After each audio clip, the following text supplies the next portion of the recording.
It's not your information. What if you hadn't told me and something happened to you and then I found out later? But we are telling you, my mother says. Mr. Frosh says you can call him at any time. She offers Frosh as though talking to him will do something, like fix it. This happened 2 weeks ago and you're just telling me now. We wanted to wait until you were home.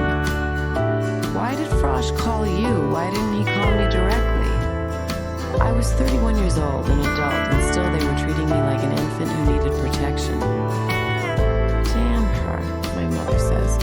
It's a lot of nerve. This was my mother's nightmare. She'd always been afraid that someone would come and take me away. I'd grown up knowing that was her fear. Knowing, in part, it had nothing to do with my being taken away, but with her first child, her son, having died just before I was born. I grew up feeling that on some very basic level, my mother would never let herself get attached again. I grew up with the sensation of being kept at a distance. I grew up furious. I feared that there was something about me, some defect of birth that made me repulsive, unlovable.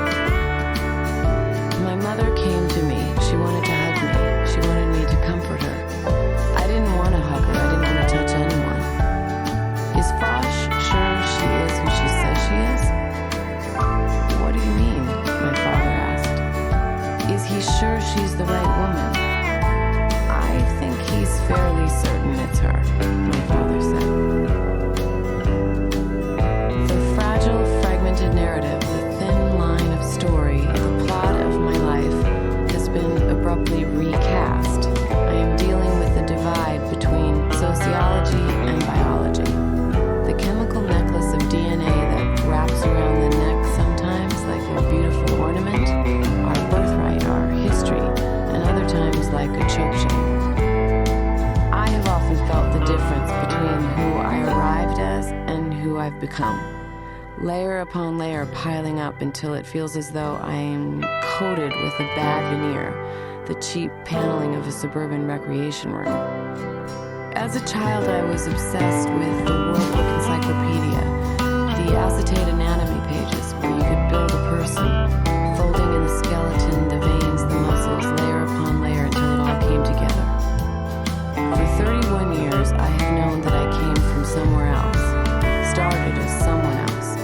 There have been times when I've been relieved by the fact that I am not of my parents, that I am freed from their biology, and that is followed by an enormous sensation of otherness, the pain of how alone I feel. Who else knows?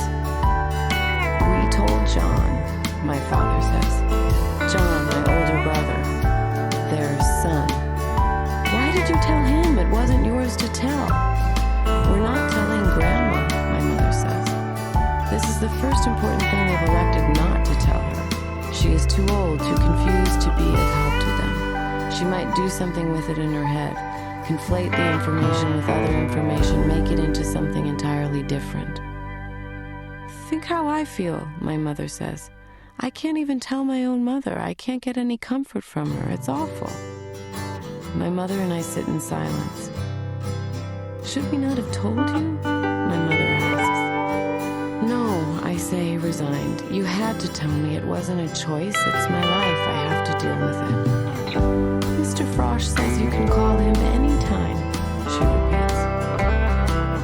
Where does she live? New Jersey. In my dreams, my birth mother is a goddess, a queen of queens, the CEO, the CFO, and the COO. Movie star, beautiful, incredibly competent. She can take care of anyone and anything. She has made a fabulous life for herself as ruler of the world, except for one missing link, me. I say goodnight and drift off into the spin of the story, the myth of my beginning. My adoptive mother and father didn't marry until my father was 40. My mother,